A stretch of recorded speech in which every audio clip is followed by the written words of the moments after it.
How do you feel the band has evolved since the release of Wildlife? Um, well, Wildlife I basically made on my own in my garage. Um, it's a completely different lineup, except Alvin, who's been in the group since day one. I guess the evolution has just been the live group that has toured Wildlife ended up getting into the studio to make Slave Vows.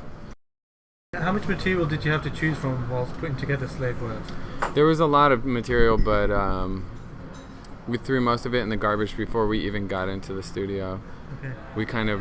We wrote this one in the studio spontaneously. Is the subject matter for some of those songs born from your experiences over the last few years for this album? Yeah, as with most of the records that we've done, they're kind of a document of what's going on around us with the people that, we share our lives with.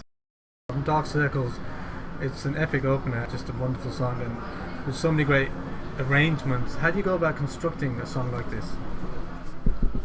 Well, you don't. You let it construct itself, really. A song like that, it's bigger than you are, so you can't really push it around. You kind of let the song push you around, and then it falls into place in front of your face. Okay, how beneficial has it been for you to have your own recording studio? We only record there when I can actually afford to record my band. You think it would be a lot easier to record, but owning and operating a real studio costs money, so I end up working a lot of time just to keep the lights on over there. I read a statement in an interview where you said there's one main goal here, and that is to freak people out and have a good time. Is that the overall kind of approach you have to the art of music? Yeah, definitely. I mean, a lot of the bands that I've loved and that turned me on to rock and roll did that, and so if we can further that a little bit, fuck yeah. And at certain times I've read that you when you're in a band, there's certain things that you don't feel in the mood to do, but when it comes to playing live, you feel liberated. What is it about playing live that makes you excel and just, You have no choice but to get in. When you play live, you can't be halfway.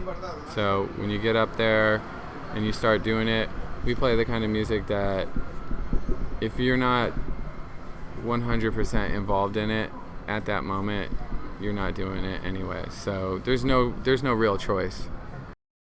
What have you been listening to on the road recently? Alex Chilton, his solo record Flies on Sherbet. That one's been getting a lot of play, and a lot of the early Modern Lovers demos and the second Suicide record, stuff like that. I guess that we've had some long drives, and those records have helped out. What do you feel is the most rewarding element in terms of being a professional musician? Oh wow, probably the 45 minutes we're on stage, I would say. If you could go back in time to see one performance, who would it be? Wow, there's so many. I'd probably like to see the Stooges at the Whiskey, or Suicide in Brussels, or the list goes on. There's so many that I wish I could see. What was the first album Joe Cardamone purchased? With my own money? Probably Appetite for Destruction. Your 5 Desert Island records. Fuck. Charles Mingus, Black Saint Sinner Lady. That one's definitely a good one to have around for all occasions. I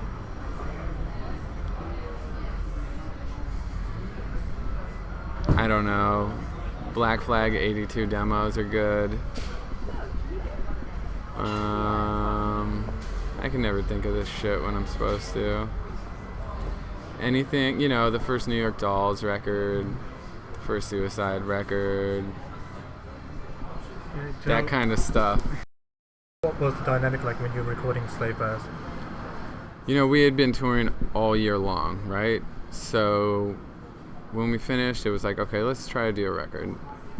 We had been on stage for months. The concept of having to put headphones on and try to get into studio mode just wasn't, it wasn't that appealing at that moment. So instead, we just set up all our gear like a live show, and we did it that way. So I think this record was definitely intended to capture something that could evolve into a great live performance.